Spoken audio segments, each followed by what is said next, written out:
আচ্ছা, আমরা তাহলে শর্ট প্রশ্নগুলো একটু আলোচনা করে যাই।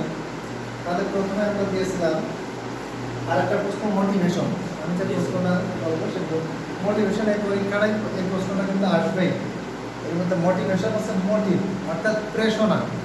প্রেরণা সৃষ্টি করা কোনো কাজের প্রতি প্রোগ্রেসিভ পদক্ষেপ, মানে কোনো কাজের প্রতি উন্মাদনা সৃষ্টি করা, অর্থাৎ আপনার মনোমান দুর্বল হয়ে গেছে সবল করে দেওয়া, এটাই হচ্ছে মোটিভেশন। উন্মাদনা বা মোটিভেশনের বাংলা আছে প্রেরণা। প্রেরণা সৃষ্টি করা, পাওয়ার প্রতি একটা, মানে যে কোনো জিনিস একটা পাওয়ার প্রতি বা চাওয়ার প্রতি আপনার মনটা সংকুচিত হয়েছে, এটাকে বর্ধিত করে দেওয়া। এই কাজটাই হচ্ছে মোটিভেশনের মেইন কাজ। হ্যাঁ, আরেকটা প্রশ্ন দিচ্ছিলাম যে প্রেরণা চার্ট বা ফ্লো চার্ট বা প্রেরণা এটা লেখো। প্রেরণা চক্র। এই প্রেরণা চক্রটা আছে এরকম, একটু বোর্ডে লিখে দিই।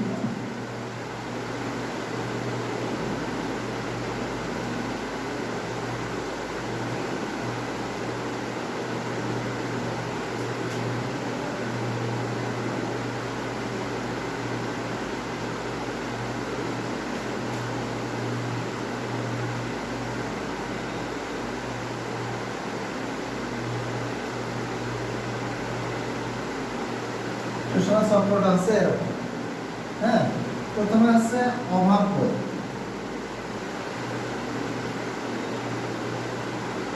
প্রথমে কি অভাব বোধ থাকবে। হ্যাঁ, এরপরটা আসবে তাড়না। মানে তাড়না বলতে একটা জিনিস পাওয়ার যে আকাঙ্ক্ষা, হ্যাঁ, সেই তাড়না। এই তাড়না অনুযায়ী করণ আচরণ, মানে করণ আচরণ, কি আচরণ আচার আচরণ করবে না, করণ আচরণ করে। আর আগে পরিতৃপ্তি, এখানে যে এই আচরণের কারণে আপনি পরিতৃপ্তি পাবেন বা পরিতৃপ্তি, বা এটাকে শর্টে বলা হয় প্রাপ্তি।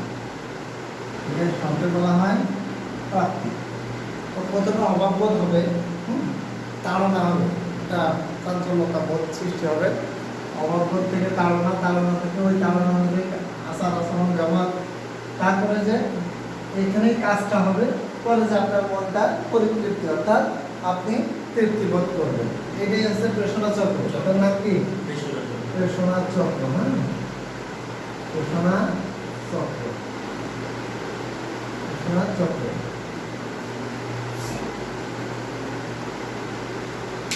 এরপর একটা বলছিলাম শ্রেণী ব্যবস্থাপনা। শ্রেণী ব্যবস্থাপনা আছে শ্রেণীর মূল্যবোধ। হ্যাঁ, বুঝতে পারছেন আমার কথা? শ্রেণীটা কেমন থাকবে, সাজসজ্জা এখানে সাজিয়ে গুছিয়ে রাখুন।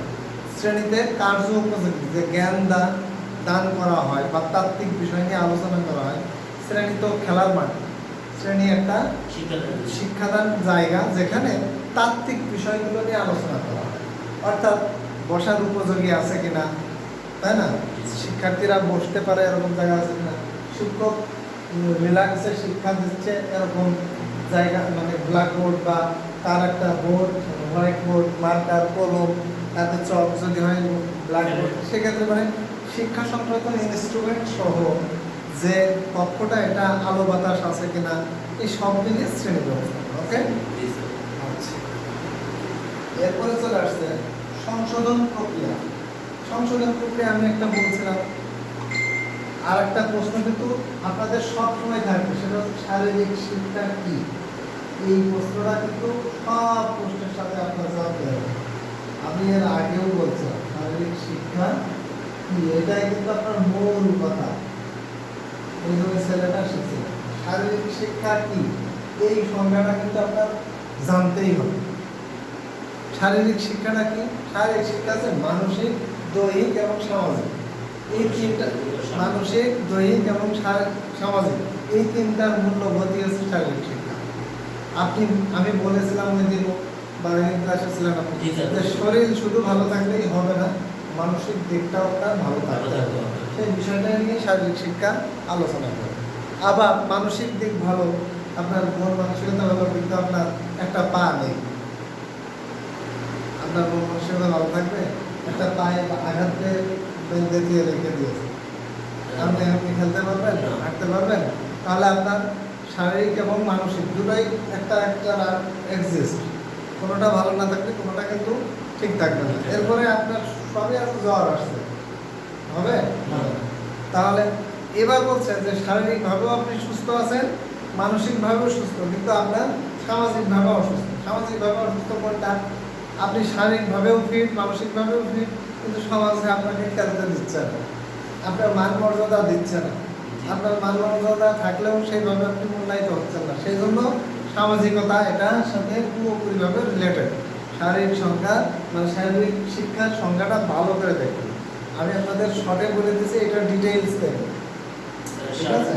শারীরিক, সামাজিক, আর শারীরিক, দৈহিক, মানসিক এবং সামাজিক। দৈহিক, মানসিক এবং সামাজিক, এই তিনটা জিনিসের উন্নয়ন নিয়েই শারীরিক শিক্ষা কথা বলে মূলত। হ্যাঁ, এখন এই তিনটা জিনিস যখন আপনার ঠিক থাকবে, তখন আপনি আপনার দক্ষতা, আপনার মানে অভিজ্ঞতা, আপনার চিন্তা চেতনা ঠিকভাবে অ্যাপ্লাই করতে পারবেন। এই তিনটা দিক যখনই আপনার ঠিক থাকবে, তখনই আপনি কী করতে পারবেন? আপনার দক্ষতা, দক্ষতা তো আপনার ব্যক্তিগত ব্যাপার, আপনার অভিজ্ঞতা ব্যক্তিগত ব্যাপার, আপনার পারফরমেন্স ব্যক্তিগত ব্যাপার, এইগুলো সঠিকভাবে অ্যাপ্লাই করতে পারবেন। তখন মানসিকভাবে আপনি ফিট, দৈহিকভাবে আপনি ফিট, একটা খেলার মাঠে যাচ্ছেন, সবাই আপনাকে মূল্যায়িত করতেছে, সেখানেও আপনি ফিট, তাহলে আপনি আপনার পারফরমেন্স সঠিকভাবে অ্যাপ্লাই করতে পারবেন। ঠিক আছে?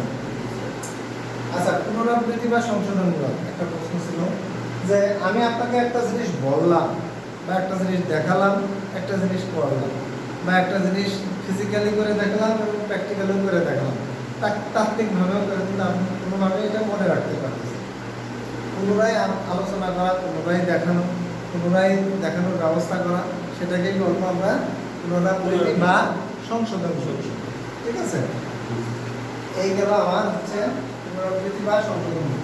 আর একটা আছে ট্রান্সফার অফ লার্নিং বা ট্রেনিং কি বা শিক্ষা কি, এটা আমি এর আগেই বলছিলাম।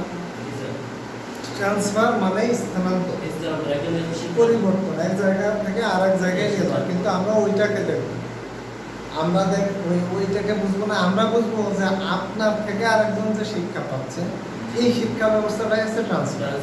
ঠিক আছে? আপনার থেকে, আপনার মধ্যে যে জিনিসটা আছে, আমার মধ্যে যে জিনিসটা আছে, যখন আমার এই জিনিসটা আরেকজন যখন শিক্ষা নিয়ে নিচ্ছে, আরেকজনকে যখন আমি শিখিয়ে দিচ্ছি, আরেকজনের মধ্যে যখন আমি এই জিনিসটা বোঝার উপযোগী করে দিচ্ছি, সেটাকে আমরা বলবো ট্রান্সফার অফ লার্নিং। এই জিনিসটা আপনারা গুছিয়ে লিখবেন, আমি জাস্ট আপনাকে শিখিয়ে কমন করে দিচ্ছি, ইজি করে দিচ্ছি। হ্যাঁ, এরপরে একটা প্রশ্ন দিয়েছিলাম, দেখেন ট্রান্সফার অফ লার্নিং বা ট্রেনিং কত প্রকার? হ্যাঁ, একটা হচ্ছে নেগেটিভ, আমি বলছিলাম 3 প্রকারের কথা। একটা হচ্ছে negative transfer of learning system, একটা positive transfer of learning system, আর একটা জিরো। জিরো মানে এর কোনো হচ্ছে মানে পরিবর্তন নেই, zero transfer of learning system. এটা কিন্তু পরীক্ষায় আসবে। কত প্রকার? 3 প্রকার। হ্যাঁ, তাহলে কি কি? Positive transfer of learning, negative transfer of learning, আর জিরো ট্রান্সফার অফ লার্নিং। সীমিত শিক্ষা পদ্ধতি বলছিলাম, সীমিত শিক্ষাদান পদ্ধতি কি? দেখুন তারা লিখে নেন, কত কয়টা আছে? 31 না 32? স্যার 30 31 মধ্যে দেয়া হবে স্যার। এটা 32। আর একটা প্রশ্ন আছে সীমিত। সীমিত শিক্ষাদান পদ্ধতিতে আসে কোন শিক্ষাদান পদ্ধতি?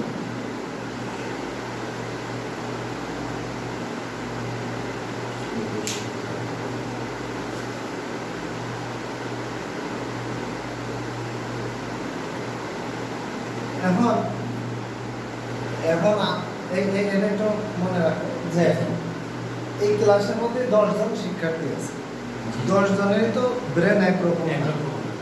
আমি 5 লাইন লিখলে বেশিরভাগই দেখতেছি 3 জন ছেলে 5 লাইনই বলতে পারে, বাকি 10 জনের মধ্যে 7 জনই পারে না। তাহলে আমার উচিত হবে কোনটা? দেখা যাচ্ছে যে 3 জন ছেলে 5 লাইনই পারতেছে, 7 জন ছেলে 3 লাইন পারতেছে, তাহলে আমার উচিত হবে কোনটা? 3 লাইন, 3 লাইনই দেওয়া। তাহলে ওই 3 লাইনকে বলবো সীমিত শিক্ষা। কি বলবো? সীমিত শিক্ষা। কারণ আমি দেখবো যে আমার পজিটিভ সাইড কোনটা কাজ হচ্ছে। আমি একটা শিক্ষা দিচ্ছি, সেখানে সবার মেধা তো একরকম না, আর একরকম না এটাই স্বাভাবিক, একরকম হবেও না এটাই স্বাভাবিক। এখানে আপনি আমি এই মানব সাহেব তিনজন রয়েছি, একটা জিনিস বললাম, কতটুকু বলতেছি কতটুকু কে মনে রাখতেছে, একটা ভারসাম্যতা দেখতে হবে। যে প্রশিক্ষক হবে সে চিন্তা করবে যে আমি যদি একদিনে সব দিয়ে দিই তাহলে সবার কাছ থেকে কিন্তু ফিডব্যাকটা ভালো পাবো না। আমি যতটুকু দিলে একটা ফিডব্যাক ভালো পাবো ততটুকুকে বলা হয় সীমিত শিক্ষা। মনে থাকবেন? জি স্যার, বুঝতে সীমিত পারছি। কথাটা বুঝা গেছে? আমরা এই কথাটাকে এমনভাবে ব্যাখ্যা করবো যেন আমাদের মূল টপিক্সটা ওর মধ্যে থাকতে হবে। তাহলে সীমিত শিক্ষাটা কি? যে পর্যন্ত শিক্ষাটা দিলে সবাই উপযোগী শিক্ষা পাচ্ছে, মানে সবাই মোটামুটি পারতেছে, সেটাকে বলবো সীমিত শিক্ষাদান পদ্ধতি। মনে থাকবে? অর্থাৎ সবাই উপযোগী। এখানে 10 জন শিক্ষার্থী আছে, আমি 5 লাইন একটা মনে করো যে 5 লাইন শিক্ষা দিলাম, বা আমি বললাম যে এখান থেকে 10 বার দড়ি ওই মাথা করে এই মাথা আসতে হবে। তা 10 বার দিতে যে আমি দেখলাম 10 জনের মধ্যে মাত্র 2 জন করে, স্যার 8 জনই হাঁপিয়ে টাপিয়ে মরে যাওয়ার কাজ। তা আমি তাহলে কয়বার দেখবো যে সাধারণত কয়বার দৌড়ে আসা যাওয়ার মধ্যে বেশিরভাগ থাকতেছে। তার মধ্যে দেখলাম যে 5-6 লাইন বা মোটামুটি সবাই পারতেছে। তাহলে আমার চিন্তা করতে হবে 6 বার যেন আমার স্ট্রেটলি যাইতে আসতে পারে, সেই জন্য আমি 6 বার দিই। এই 6 বারটাকে আমরা সীমিত শিক্ষা দেবো, কারণ এইটা হচ্ছে আমার এমন একটা শিক্ষাদান পদ্ধতি যাতে সবারই উপযোগী আছে, সবাই পারতেছে। বুঝা গেল? জি স্যার, বুঝতে আচ্ছা, পারছি। ঠিক আছে। অর্থাৎ একটা বেঁধে দেওয়া সীমা, এটা সাধারণ মানে সীমার মধ্যে বেঁধে দেওয়া যায় এতটুকু শিক্ষা, তাহলে সবাই পারতেছে। একটা নিয়ম নীতি এমনভাবে বেঁধে দেওয়া যেন সবার জন্য উপযোগী হয় এবং তার বেশি যেন না হয়। আচ্ছা, পাঠ টিকা নামে একটা প্রশ্ন ছিল আমাদের। পাঠ টিকা, জি স্যার, আছে। এই পাঠ টিকা হচ্ছে আমাদের একটা গুরুত্বপূর্ণ বিষয়। পাঠ টিকা হতে পারে আমাদের ব্যবহারিক, হতে পারে আমাদের তাত্ত্বিক। পাঠ টিকা হতে পারে আমাদের ব্যবহারিক, হতে পারে আমাদের তাত্ত্বিক। কীভাবে? যেমন আমাদের একটা প্রশ্ন আছে কিন্তু এর মধ্যে, যে শিক্ষককে আর প্রশিক্ষককে, আছে না? জি স্যার, আছে। ঠিক তাত্ত্বিক কি আর ব্যবহারিক কি? তাত্ত্বিক হচ্ছে যে ব্যবহারিক অংশে যা আলোচনা হবে, হ্যাঁ, ব্যবহারিক অংশে যা আলোচনা হবে মানে দেখানো হবে, যা করে দেখাবেন সেইগুলো হচ্ছে লিখিত আকারে আলোচনা হচ্ছে তাত্ত্বিক। বোঝা গেল? তাত্ত্বিকটা কি? ব্যবহারিক অংশে যা আমি আলোচনা মানে দেখাবো বা করা লাগবে সেইগুলো হচ্ছে লিখিত রূপ, হচ্ছে তাত্ত্বিক। বোঝা গেল? তাহলে তাত্ত্বিক রূপটা হচ্ছে কি? ওই ব্যবহারিক অংশটাই হচ্ছে লিখিত আকারে প্রকাশ করা হচ্ছে তাত্ত্বিক, আর এই লিখিত আকারটাকে ব্যবহারিক আকারে দেখানো হচ্ছে ব্যবহারিক। এখন এই তাত্ত্বিক এবং ব্যবহারিক অংশটা সুন্দরভাবে, সহজভাবে, নিয়মতান্ত্রিকভাবে, রুটিন অনুযায়ী, ক্লাস অনুযায়ী, শ্রেণী অনুযায়ী, সময় অনুযায়ী, তারিখ অনুযায়ী লিখে রাখাই হচ্ছে পাঠ্যিকা। বোঝা গেল? অর্থাৎ তাত্ত্বিক অংশ, প্র্যাকটিক্যাল অংশ, সেটা যেটাই হোক সেটা আমাদের সুবিধার্থে ভালো করার জন্য সুন্দরভাবে রুটিন অনুযায়ী, ডেট অনুযায়ী, সময় অনুযায়ী, পরীক্ষার রুটিন অনুযায়ী লিখে রাখার পদ্ধতিকেই বলবো আমরা পাঠ টিকা। প্রশ্নটা দেখেন, আমি ডিটেলস আলোচনা করে বুঝিয়ে দিলাম এই জন্য যেন পাঠ টিকাটা আপনার বুঝতে সহজ হয়। পাঠ টিকা হচ্ছে এমন একটা বিষয় যে জিনিস কোনো একটা পরীক্ষা সংক্রান্ত বা কোনো একটা শিক্ষণ সংক্রান্ত বিষয়টা আমরা সুচারুভাবে ব্যাখ্যা করে নিয়ে রাখতে পারি, বা কখন কি হবে সেই জিনিসটা আমরা সুন্দর করে, যেমন সিলেবাস, আমরা পরীক্ষার পূর্ণ ডিটেলস লেখা থাকে সিলেবাস, তাই না? যে কোনো পরীক্ষার সিলেবাস, ওই সিলেবাসটার মতন হচ্ছে পাঠ্যিকা। পাঠ্যিকা হচ্ছে একটা সুন্দর একটা বিষয়ের সংক্ষিপ্ত রূপ। ঠিক আছে? পরীক্ষার রুটিন, পরীক্ষার তারিখ, পরীক্ষার দিন, সময় ইত্যাদি, ঠিক লেখাপড়ার সাথে রিলেটেড খণ্ড খণ্ড বিষয়গুলো আমরা পাঠ্যিকার মাধ্যমে সুন্দর করে কালেকশন করে রাখতে পারি, সেটা হচ্ছে পাঠ্যিকা। বুঝা গেল? আচ্ছা, একটা আছে ব্যক্তিত্ব। ব্যক্তিত্ব হচ্ছে ব্যক্তির একটা প্রশ্ন দিয়েছিলাম যে ব্যক্তিত্ব কি। আমি এরপরে খামবিভাগে চলে যাবো আলোচনা করে। হ্যাঁ, ব্যক্তিত্বটা কি? ব্যক্তিত্ব হচ্ছে ব্যক্তির একান্তই ব্যক্তিগত ব্যাপার। পরীক্ষায় লিখতে যাবেন, শুরু করবেন, ব্যক্তিত্ব হলো ব্যক্তির একান্তই ব্যক্তিগত ব্যাপার। আর এই ব্যক্তিগত ব্যাপারটাই হচ্ছে মূল্যবোধের সাথে রিলেটেড। ব্যক্তিত্ব কিসের সাথে রিলেটেড? এর বাংলায় ইংরেজি প্রতিশব্দ আছে পার্সোনালিটি। পার্সোনালিটি শব্দটা পার্সন থেকে এসেছে, আর পার্সন মানে কি? একজন ব্যক্তি বা মানুষ। তাহলে পার্সোনাল ওই ব্যক্তি বা মানুষের আচার আচরণগত দিকগুলো। আচার ব্যক্তিত্ব কি দেখে নির্ণয় করবেন? আপনি এই বডিটা দেখে ওই ব্যক্তির ব্যক্তিত্ব নির্ণয় করা সম্ভব? কাজ এবং আচার করণিক আচার আচরণ থেকে ব্যক্তিত্ব নির্ণয় করবেন। তাহলে ওই ব্যক্তিরা কেমন কাজ করতেছে আর কেমন কথা বলতেছে, এটাই হলো তার ব্যক্তিত্ব নির্ণয়ের প্রধান কৌশল। কৌশল মানে কি? যে কোনো মানুষের দুইটা জিনিস দেখে ব্যক্তিত্ব নির্ণয় করা হয়, যা তার কাজ, সে কেমন কাজ করে আর সে কেমন কথা বলে। বুঝতে পারছেন? তাহলে ব্যক্তিত্বটা কি? কাজ এবং কথা কেমন, এই দুটো জিনিস মূল্যায়নের মাধ্যমে কোনো ব্যক্তির ব্যক্তিত্ব নির্ণয় করা হয়ে থাকে। এরপরে আর একটা জিনিস, সক্রেটিসের শিক্ষাদান পদ্ধতি আমি একটা বলছিলাম, একমাত্র পৃথিবীতে সক্রেটিস সেই ব্যক্তি ছিলেন যিনি ডায়ালেক্টিক অর্থাৎ কথোপকথনের মাধ্যমে শিক্ষাদান পদ্ধতির ব্যবস্থা করেছিলেন। সক্রেটিস কি করত? বাজারে যেত, বাজারে যে কিছু লোকজনকে জড়ো করত, করে কথোপকথনের মাধ্যমে জ্ঞান দিত। তারপরে সন্ধ্যার সময় চায়ের দোকানে বসত, ওই সময় অনেক আগে, তখন চায়ের দোকানে সে জ্ঞান দিত। এই জ্ঞান দেওয়াকে বলা হতো ডাইলেক্ট।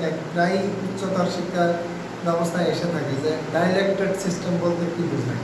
এই সক্রেটিসের এই শিক্ষাদান পদ্ধতিকে বলা হয় ডাইলেক্টেড সিস্টেম। ডায়লগ মানে কথোপকথন। আচ্ছা, তাহলে কথোপকথনের মাধ্যমে সক্রেটিসের শিক্ষাদান পদ্ধতি প্রচেষ্টা হতো, তার হচ্ছে কথোপকথনের মাধ্যমে। আরেকটা প্রশ্ন কি দিয়ে আসলো, হারবার্ট স্পেন্সারের পঞ্চসোপান। হ্যাঁ, এই প্রশ্নটা একটু দেখতে হবে। হ্যাঁ, পঞ্চসোপান পাঁচটা জিনিস। হ্যাঁ, 2, 3, 4, 5। দেখো পাঁচটা জিনিস। হ্যাঁ, একটা হলো আয়োজন বা প্রস্তুতি।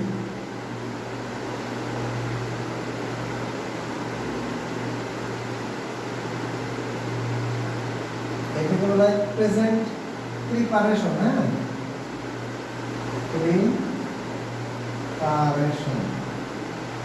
ইংলিশে বলা হয়, ঠিক আছে। এগুলো বলছে উপস্থাপন, উপস্থাপন বা প্রেজেন্টেশন, ইংরেজি বলা হয় প্রেজেন্টেশন, ইংলিশে বলা হয় প্রেজেন্টেশন। হ্যাঁ, লিখে নাও। 3 নম্বর হচ্ছে তুলনা, তুলনা করা, তার ইংলিশে কথা আছে অ্যাসোসিয়েশন বা কম্পারিশন, কম্পারিশন, ঠিক আছে। 4 নম্বর হচ্ছে সামান্যীকরণ।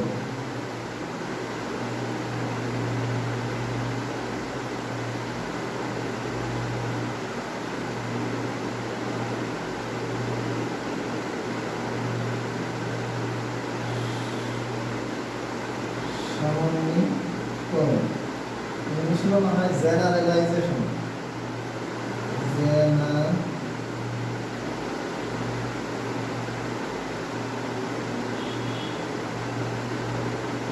জেনারেলাইজেশন। 6 নম্বর হচ্ছে অভিযোজন বা প্রয়োগ।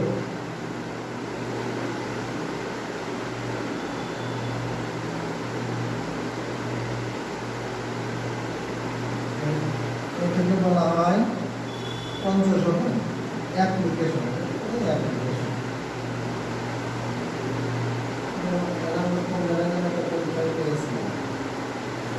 এই পাঁচটাকে বলা হয় হারবার্টের পঞ্চসোপান। ও বলছে শিক্ষার ক্ষেত্রে এই পাঁচটা জিনিসের প্রয়োজন। শিক্ষার ক্ষেত্রে, কোন ক্ষেত্রে? শিক্ষার ক্ষেত্রে প্রথমে আয়োজন করতে হবে বা প্রস্তুতি নিতে হবে যে কোনো একটা জিনিস।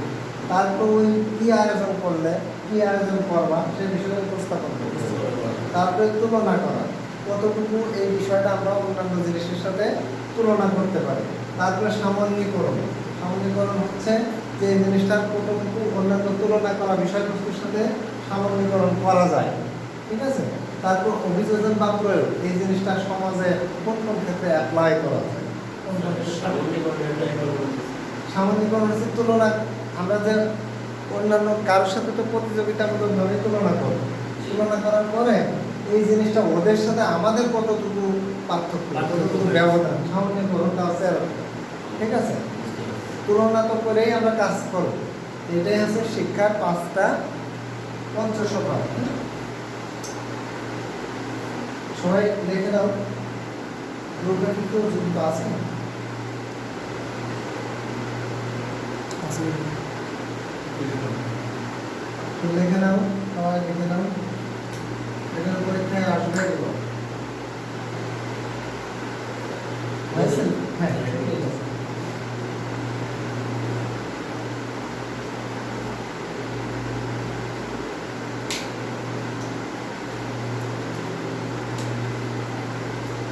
আচ্ছা, আমি একটা বলেছিলাম সরাসরি উপস্থাপন করতে হবে। সরাসরি জি স্যার। হ্যাঁ, আমি এই যে নিজে সরাসরি নিজে প্রেজেন্টেশন যেটা দিচ্ছি প্রত্যক্ষ শিক্ষার ব্যবস্থার মতো, এটা আছে প্রত্যক্ষ শিক্ষা ব্যবস্থার মতো একটা বিষয় আছে সরাসরি উপস্থাপন। সরাসরি উপস্থাপন হচ্ছে কর্তা নিজেই উপস্থাপন করতেছে, কর্তা বা সাবজেক্ট নিজেই কোনো কিছু উপস্থাপন করতেছে। এই উপস্থাপন বিষয়টা কোনো একটা রিলেটেড বিষয়ের সাথে সামঞ্জস্যপূর্ণ হবে। রিলেটেড বিষয় কি? উপস্থাপন নিশ্চয় একটা বিষয় ভিত্তিক হয়, এটা তো জানো। যখন উপস্থাপনের দেখবে যে উপস্থাপন অনুষ্ঠানে উপস্থাপনের বিষয় নির্ধারণ করে দেওয়া হয় আগে থেকেই। যেমন বঙ্গবন্ধু শেখ মুজিবুরের লাইফের উপরে আর একজন হচ্ছে জিয়াউর রহমান, দুইজনের কে কম্পেয়ার করবে, এরকম বিষয় আগের থেকে দিয়ে দেওয়া হয়। বা ক্রিকেট খেলা ভালো, আর একজন বলছে না ক্রিকেট ফুটবল খেলা ভালো, দুইজনের একটা প্রতিযোগিতামূলক হবে। হ্যাঁ, এরকম একটা মানে তর্ক বিতর্ক অনুষ্ঠানের উপস্থাপন পদ্ধতি। তাহলে উপস্থাপন প্রত্যক্ষ কি? কর্তা নিজেই যখন কোনো কিছু বলছে, কোনো একটা বিষয় রিলেটেড বিষয়ে যৌক্তিক ব্যাখ্যা বিশ্লেষণ করছে, সেটা আছে সরাসরি উপস্থাপন পদ্ধতি। আচ্ছা, আর একটা জিনিস দিয়েছিলাম, সেটা হচ্ছে প্রদর্শন পদ্ধতি। আমি বলেছিলাম প্রদর্শন হচ্ছে কোনো একটা বিষয় সম্পর্কে আপনি বললেন, আমি প্রদর্শন করে দেখালাম সেই জিনিসটা পরবর্তীতে যে পাচ্ছেন কিনা। আমি এর আগে খেলার মাঠে গিয়ে দেখালাম, খেলার মাঠটা এরকম এরকম হয়, আপনি এখন খেলার মাঠে যে দেখেন না ওটা এরকম না, তাহলে আমার প্রদর্শন কিন্তু একটু লাভ হলো, হলো লাভ হলো। আর আমরা বলি না যে প্রদর্শনী মেলা, প্রদর্শনী মেলা, প্রদর্শনী মানে কি? দেখানো। এটা দেখাবে, ওদের আসল জিনিস আরো আছে, বুঝা গেল? যে এখানে প্রদর্শন করা হয়, কিন্তু আসল জিনিস এখানে না। আমাদের দোকানপাট বা আসল জায়গা আলাদা জায়গায় গেলে এই জিনিসগুলো পাবেন, ওখানে চলে যাবে। এটা হচ্ছে প্রদর্শন।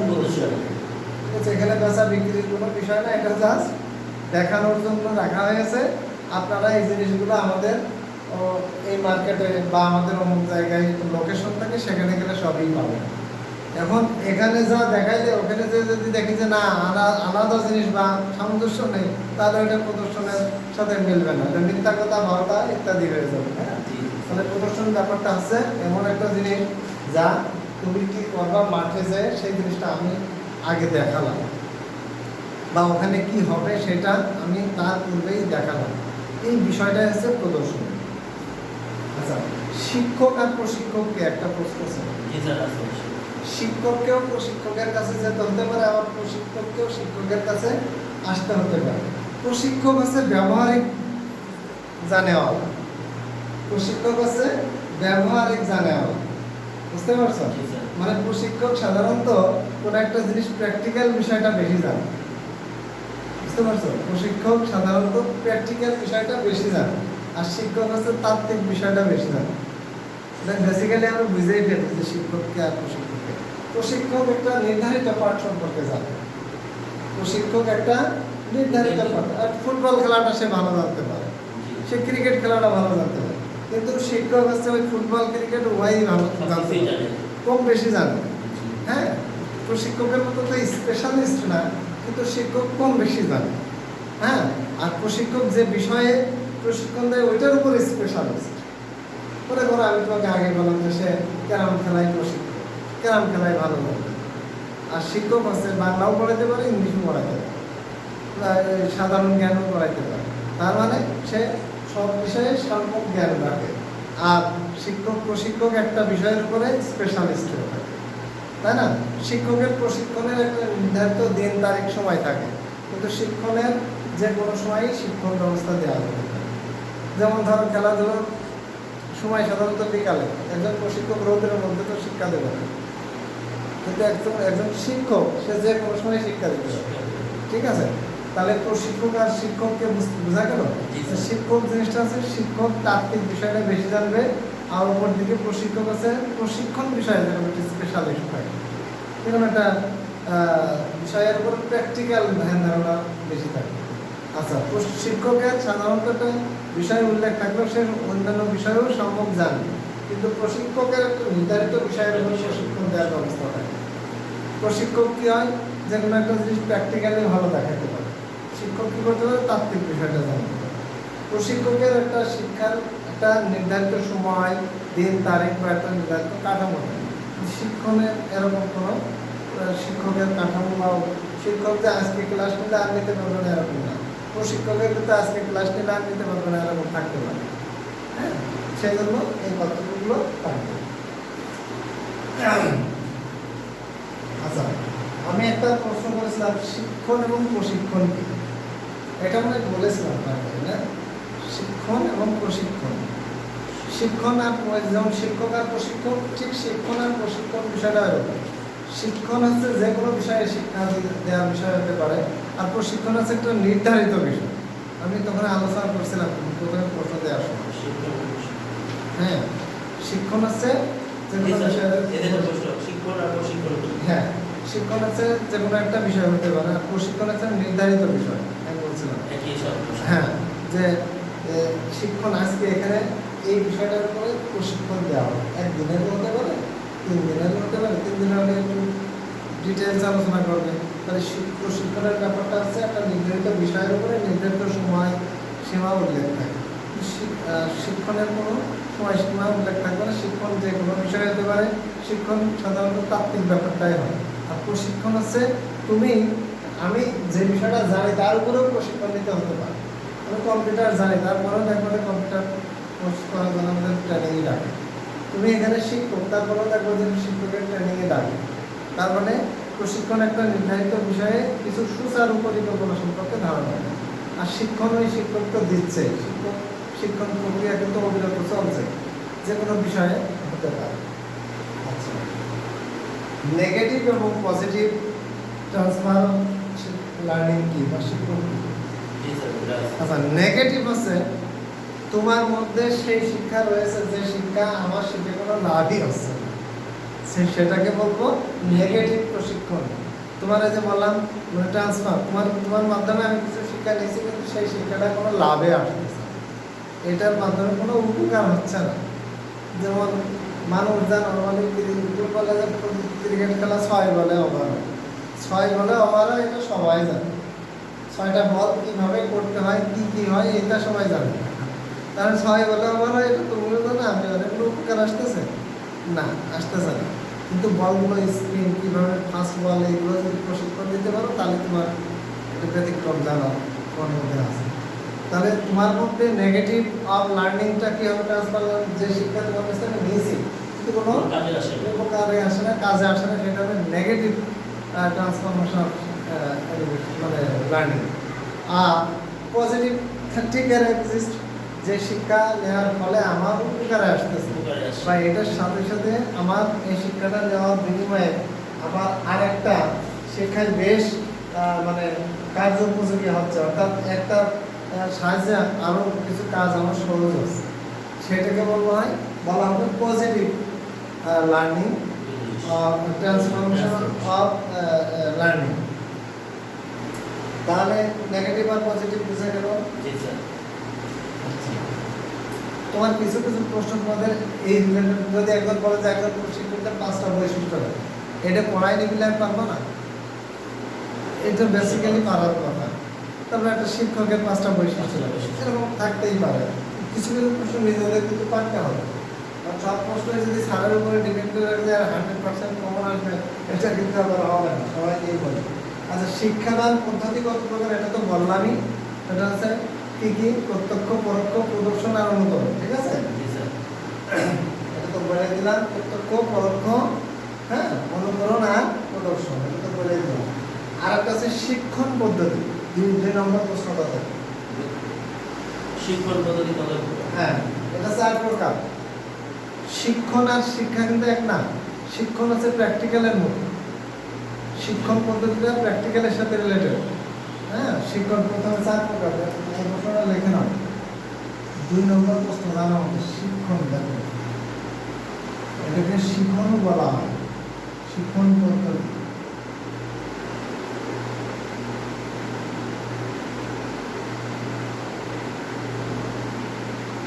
এর দুইটা নাম থাকতে পারে, এক হচ্ছে শিক্ষণ বা আর হচ্ছে শিক্ষণ, কিন্তু শিক্ষা না, শিক্ষণ।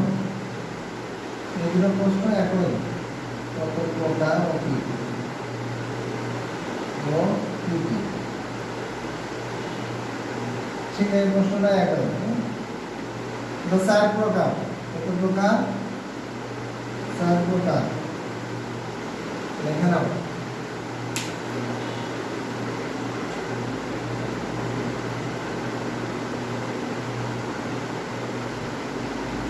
প্রশ্ন হচ্ছে পরীক্ষায় কিন্তু খুব গজবের দাঁড়িয়ে দেয়। শিক্ষা 4 প্রকার আর প্রশিক্ষণ, শিক্ষণ বা শিক্ষণ 4, এটাও 4 প্রকার, মনে রাখতে হবে। শিক্ষা 4 প্রকার, ওইটাই প্রত্যক্ষ, পরোক্ষ, অনুকরণ আর প্রদর্শন, ঠিক আছে। আর শিক্ষণ 4 প্রকার, কি কি দেখো।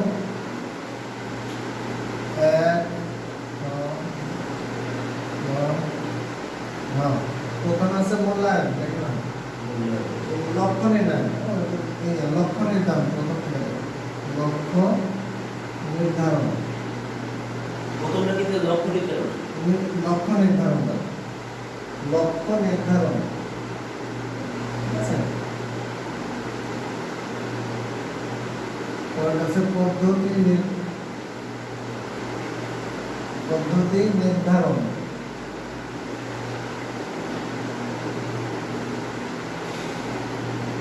হচ্ছে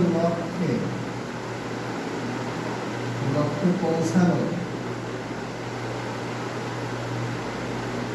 পৌঁছানোর পাঠ্যক্রম নির্ধারণ,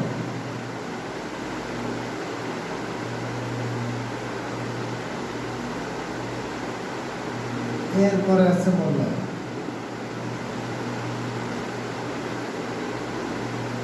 এই 4টা, তাহলে কি কি? লক্ষ্য নির্ধারণ, পদ্ধতি নির্ধারণ, ঠিক আছে। সর্বশেষ হচ্ছে মূল্যায়ন। তাহলে প্রথমে লক্ষ্য থাকবে, শিক্ষণ প্রক্রিয়ার একটা লক্ষ্য থাকে, তারপরে এর একটা পদ্ধতি থাকে। এটা হচ্ছে শিক্ষণ বা শিক্ষণ, কিন্তু শিক্ষা না, শিক্ষক। হ্যাঁ, শিক্ষণ বা শিক্ষণ, এই দুটো প্রশ্ন নাম। যদি বলে শিক্ষণ কত প্রকার, সেক্ষেত্রেও 4 প্রকার। শিক্ষণ কত প্রকার, সেক্ষেত্রেও 4 প্রকার। আর শিক্ষা কত প্রকার, সেটাও 4 প্রকার। শিক্ষাটা শুধু একটা প্রশ্নই আসবে, শিক্ষা পদ্ধতি কত প্রকার, তারপর যুক্ত ক্ষয় আকার। শিক্ষা 4 প্রকার, সেক্ষেত্রে প্রত্যক্ষ, পরোক্ষ, অনুকরণ আর প্রদর্শন।